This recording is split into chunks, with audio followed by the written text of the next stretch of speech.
Welcome to Trust Talks with BBB serving CT. I'm Kristen Johnson. In honor of Veterans Day this month, we are going to devote our entire episode to veterans issues. When it comes to scams, our risk report shows that the susceptibility and median loss reported by military families and veterans versus non-military is higher. Military consumers reported losing an average of $204 to military scams to BBB's scam tracker last year. That's $44 more than the average loss reported by a non-military consumer. Online purchase scams, employment scams, phishing scams, and home improvement scams were the top reported scams to BBB scam tracker by military spouses and veterans last year. Now, this graphic has a lot of information on it. I want you to look at the first row and go all the way to the right. You see that veterans are exposed to scams much more frequently than military spouses and active duty military, 68% versus just 7% for active duty military. Of course, it makes sense. They're busy serving our country and not necessarily in situations where they would be exposed to scams. However, look at the next row. Active duty military are targeted the least, but are the most susceptible to falling for scams and most likely to lose money, the most money. So when they are exposed, they are more likely to fall victim. Now, they're probably in situations where they have to make a quick decision and may not have the advantage of time to do their own research. The median loss is $300, while military spouses, it's $170, and for veterans, it's $220. Connecticut is one of 18 states that sued Harris Jewelry, claiming that it marked up its jewelry between 600 and 1,000% and also misled service members so that they would sign finance agreements with high interest rates. The Federal Trade Commission was also part of that suit. The company agreed to refund more than $10 million for purchase protection plans, provide refunds for overpayments, and cease collections on loans. Connecticut service members and veterans will receive nearly $129 million in refunds and debt relief. The state of Connecticut will also collect a $50,000 penalty. Now, we should note that Harris Jewelry neither admitted nor denied the allegations.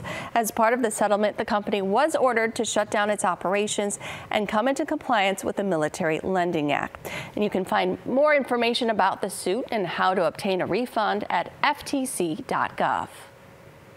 Connecticut's Commissioner on Veterans Affairs, Thomas Saadi, who is also a lieutenant colonel in the Army Reserve, joins us now to talk about some of the most common scams targeting our military community. Thank you so much for joining us to discuss this important topic. Thank you so much for having me. So first of all, what is the Military Lending Act?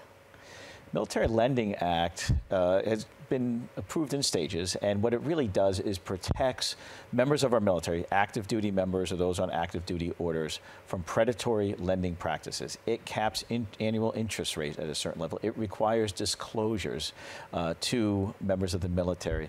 It also prohibits early payment penalties and a host of other things that we've seen over the years have targeted Americans more broadly, but military members even more so falling victim to these things because they move around a lot.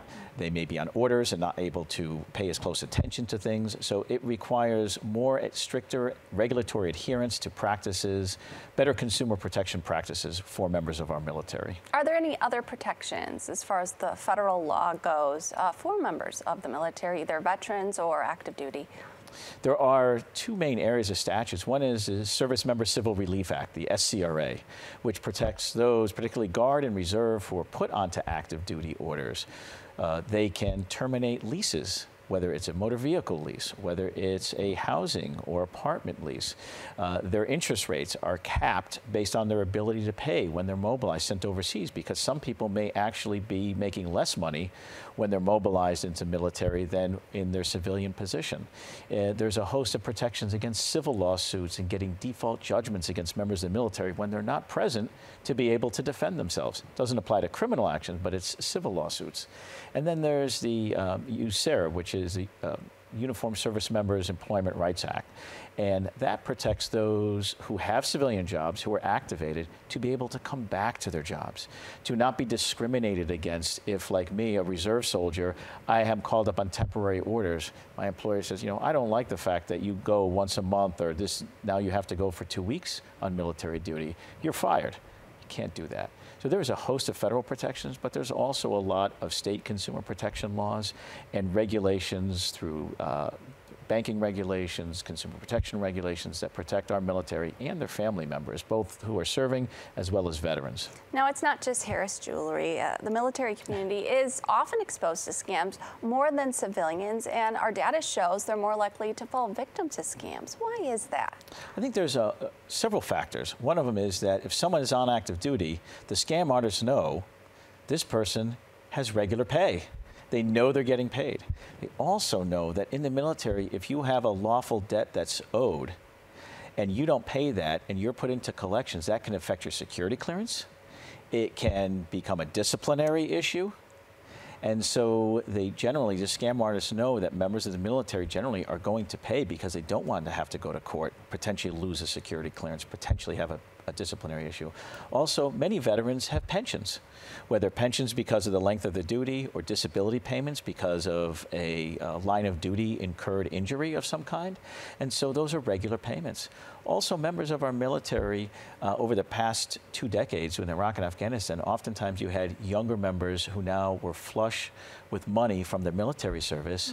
And you have these scam artists targeting them outside bases with payday loans, with these hidden interest rate vehicle leases or financing for big trucks and cars, and jewelry too, because oftentimes, whether it's a man or a woman who's in the military, they might, be getting married or want to give an engagement ring or just to buy jewelry before they leave, and so excessive prices, excessive financing, oftentimes, like was the case with Harris Jewelry, for poor quality and overpriced products. You kind of mentioned a couple other examples, payday loans. We often hear spouses of military, they get hit with the home improvement type scams. But what kind of scams do you find that you're hearing about the most? So, as Commissioner of Veterans Affairs, I do hear about some of them, but also the hat I previously wore was at the Attorney General's office as an Assistant Attorney General. So now in my current position, we continue to work with the Connecticut Department of Consumer Protection and the Office of the Attorney General under General William Tong. We have a great relationship. So what we generally see is it is a lot of those payday type loans and high interest loans, and veterans or service members not knowing what protections are out there for them. You mentioned the home improvement scams. So you get a unscrupulous contractor or just a scam artist who knows that whether it's a man or a woman, whose spouse is overseas, or maybe they're a dual military family and they're gone and someone's taking care of their home and something has to get done quickly, they take advantage of that, of people not being present to protect their rights. And even if they do the work, maybe excessive overcharging or financing rates. Also see the issue of donation fraud. And so there's 3 areas when it comes to donations, and it's usually veterans, their family members, or family members and friends of service members, because they're patriotic. They want to contribute to the cause. And so they hear or they get a call from, hi, this is retired Sergeant Joe Smith, and I'm working with ex-veteran organization, whatever it might be. I'm not going to use a particular name. We're collecting donations to help support this cause. Are you a patriotic American? Do you want to donate to this cause? Do you have someone in the military? Oh, I do. And then they start to talk to them about that. And then a donation is solicited, donation is made, usually with a credit card. So it could be an identity theft scam to get that credit card information. It could be a legitimate donation request. And even if legitimate, it may be to an organization where a lot of the money doesn't get to the cause. I always say, donate locally or donate to established organizations where the money is getting to the cause that they are purportedly supporting. We've also heard at Better Business Bureau about these scams where they come home and they want to buy their first home. Want to buy their first house, and some of these lenders take advantage of them as well. Absolutely, because someone returning from military duty, whether it's a reserve or guard who's coming off active duty or someone who is on active duty leaving the military, they probably do have good financing available to them.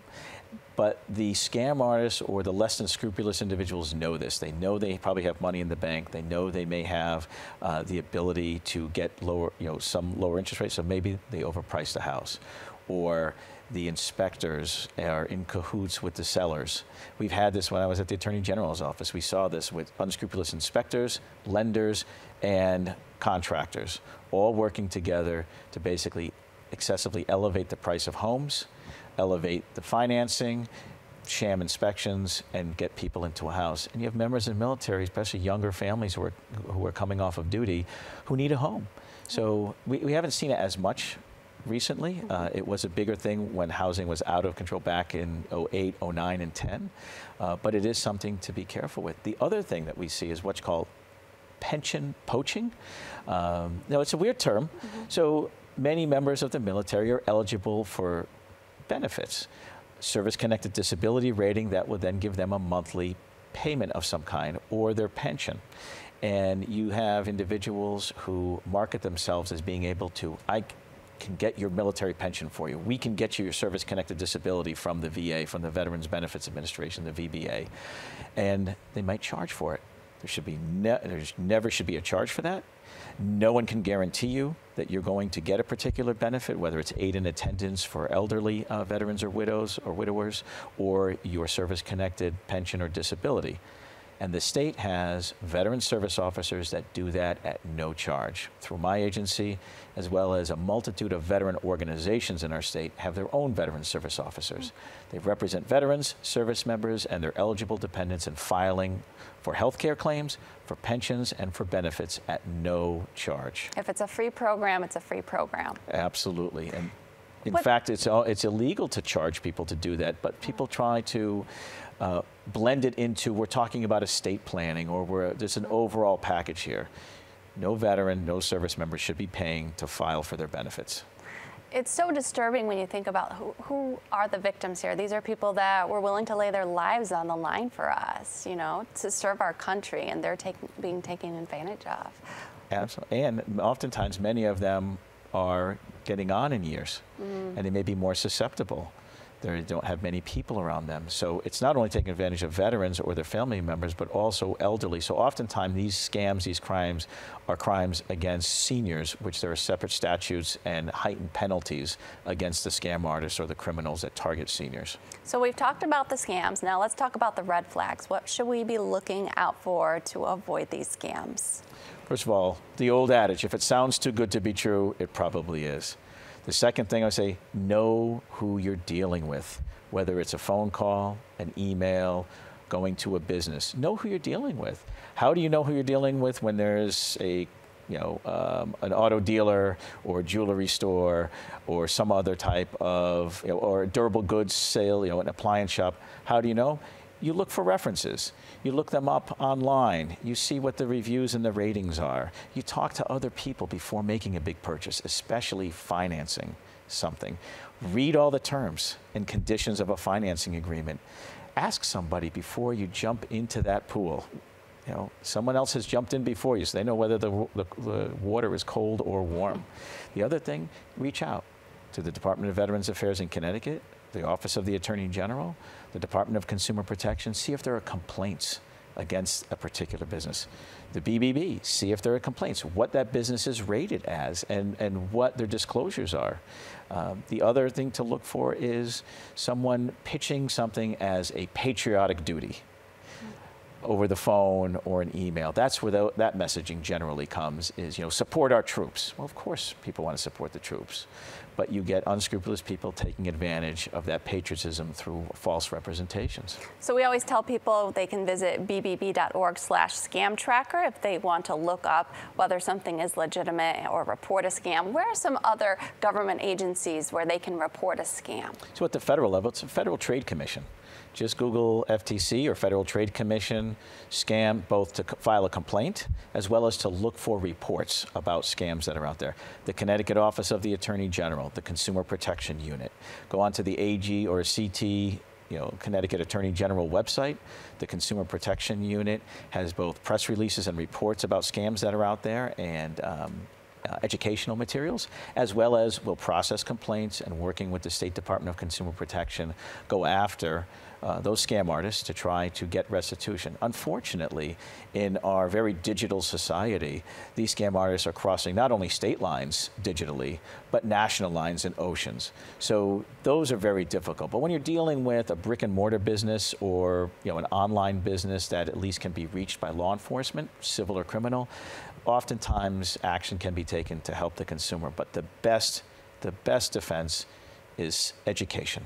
Knowing who you're dealing with, asking others about a business or a cause before you get involved with it, and always be so very careful with that credit card and with your personal information, birth date, social security number, and credit card. Research, research, research. Absolutely. That's what we always tell people. Before we let you go, I want to talk a little bit about you, our commissioner here at Veterans Affairs in Connecticut, because you're also active duty, as I mentioned. So you actually get called up to serve. I do. I'm an active reservist or reserve soldier. In fact, this month of October being on duty a few times. And so just as anyone in the Reserve or National Guard, I can be called up, notwithstanding the fact that I'm a commissioner. And the state is very supportive. The administration, my thanks to Governor Lamont for supporting my military duty. In fact, I was on active duty for 6 months just before and during the beginning of COVID.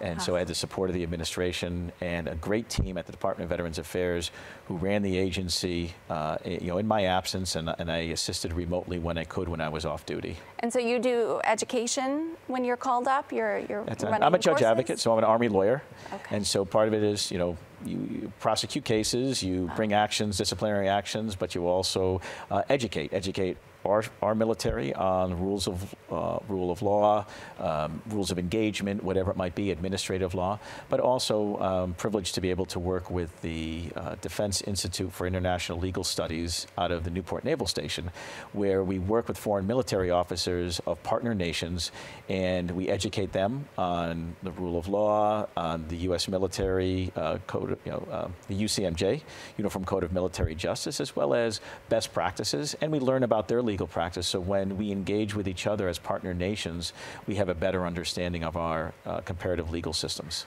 You're not busy. Just a little bit.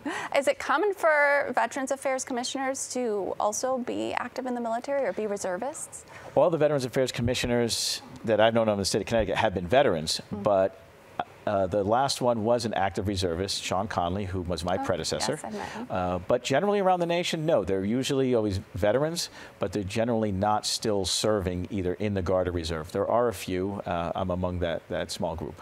Well, we appreciate you taking time out of your very busy schedule for us, and we thank you for your service. Well, thank you so much, and thank you for getting the word out to protect our veterans, service members, and their families. Hopefully we've educated some people today. Hope so. Connecticut's Commissioner on Veterans Affairs, Thomas Saadi. You got ripped off? Didn't get what you expected? The Better Business Bureau can help you avoid these uncomfortable situations. Look for the BBB seal. It's the sign of a better business. And find a better business anytime at bbb.org. Welcome back. Hiring a veteran is a great way to thank them for their service.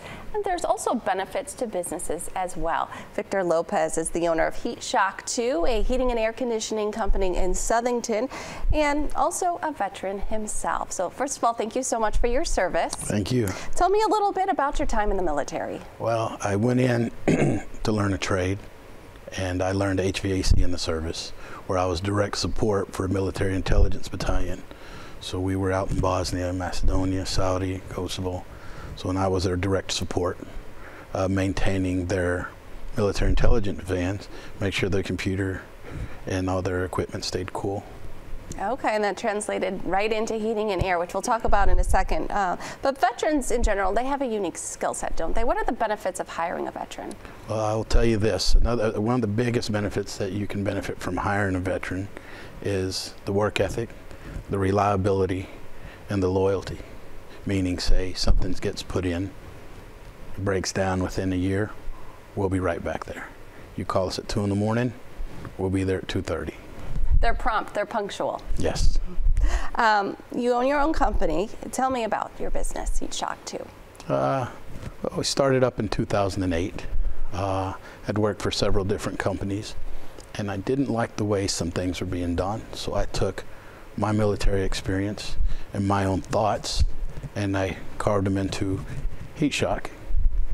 So what specific skills from your time in the military have you been able to carry over into being a business owner? Being punctual. Being punctual, reliability, and just getting stuff done on time. And all that training. Yes. You know, that was a training that was on the job. Correct. Not out of a textbook. No, this was live. Let's get it done and let's get back home safe. And then you were able to translate that into your own business. Correct. That's amazing. Yes. So let's talk a little bit about the importance of veteran-owned businesses and hiring one. Well, supporting them. Well, when you support a veteran, you're supporting not only their dream, okay, but you're supporting, in our eyes, you know, our service to America as well. So we can translate that into you knowing that you're in good hands, because if the government trusts us, you can too, right? Victor Lopez, owner of Heat Shock 2. Thanks so much for being with us and sharing your experience with us as well. Thank you. Before we go, I want to let you know about the applications that are now open for our Student Ethics Scholarship. It's part of our military line. It recognizes college-bound students and adult learners who are children or spouses of the military. Now, you can learn more about this $2,500 scholarship and Better Business Bureau's military line, which provides financial education resources to the military community and their families at bbb.org/CT. I want to thank all of our guests today for sharing their experience and their expertise to us. A big thank you to all our veterans for their service to our country. That does it for Trust Talks. We'll see you next time.